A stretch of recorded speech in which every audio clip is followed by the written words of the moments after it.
to our final edition of the Cavalier Insider Weekly Preview.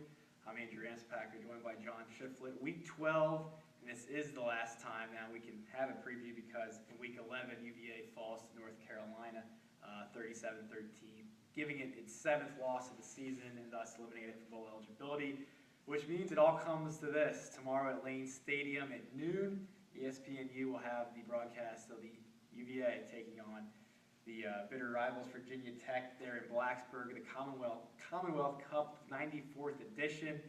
And John, let's kind of, before we get into that, let's explain why this is the final game of the 2012 season because of what happened last Thursday against North Carolina in a game that was competitive and all turned on a 4th and short there in the third quarter. Yeah, it was all about missed opportunities, and that 4th and short was definitely the big play of the game because it just seems like the wheels fell off after that. Virginia, the Darius James drop. Carolina has that long drive after the stop there to take control of the game, and then Virginia just implodes and they fumble on the kickoff, and it was just all downhill from there. And then, it was a gut punch loss. They had all that momentum going into the ball game and just couldn't take advantage of the opportunities that were presented to them, and now they're going to be home for the holidays because of it. Yeah, it was a 4th and goal by Kevin Parks that they tried to run it kind of up the middle, and Carolina kind of slanted that D-line. I mean, basically saw it coming. I think everybody knew the play was coming.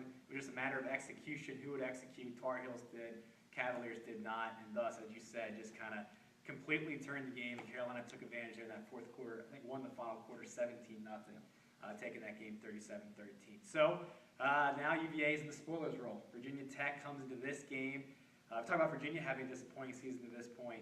Virginia Tech has had a very disappointing season to this point. At 5-6 right now, there's a team that had expectations to again be a 10-win team, again challenge for the ACC title like they have for the last 10 or so years. And now UVA has a chance to spoil a bowl streak of nearly 2 decades with a win tomorrow. Virginia Tech, 20 straight years getting to a bowl, but it has to win tomorrow, so UVA goes in that spoilers round. Right, and that's something I think a lot of Virginia fans would be happy to take. 5-7, and you beat Tech and keep them out of a bowl game. That's a pretty nice way to end the season and go into the offseason with a little bit of momentum.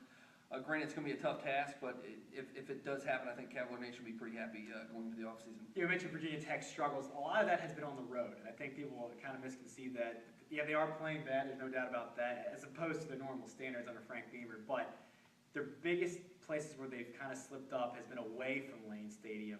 At Lane Stadium, they've outscoring opponents, I think 32-14. So they've been pretty dominant at home with the one loss, a narrow loss to a pretty good Florida State team, obviously the best team, in the ACC. So UVA has to go on the road to Lane Stadium where it hasn't had a lot of success here recently. Again, in the series itself, has lost 8 in a row.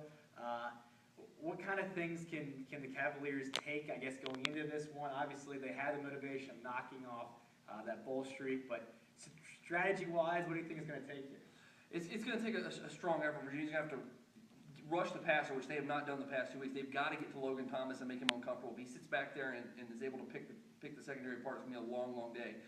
Special teams have got to play pretty well. They've got to get Virginia in pretty good field position. They can't turn the ball over. Virginia, has struggled with turnover margin all year. They've got to control the ball. If they can run the football, play smart football and get some pressure on Logan Thomas, I think they've got a pretty good chance of pulling off the upset tomorrow. You mentioned the turnover margin. We want to talk about things that have plagued this season right now at 4-7, not going to a bowl. Turnover margin and special teams, mentioned those 2 things, I think are 1 and 2. Yeah. You can put in some quarterback inconsistencies, obviously with Phillip Sims and Michael Rocco. Now the juggling act they played between the 2 of them.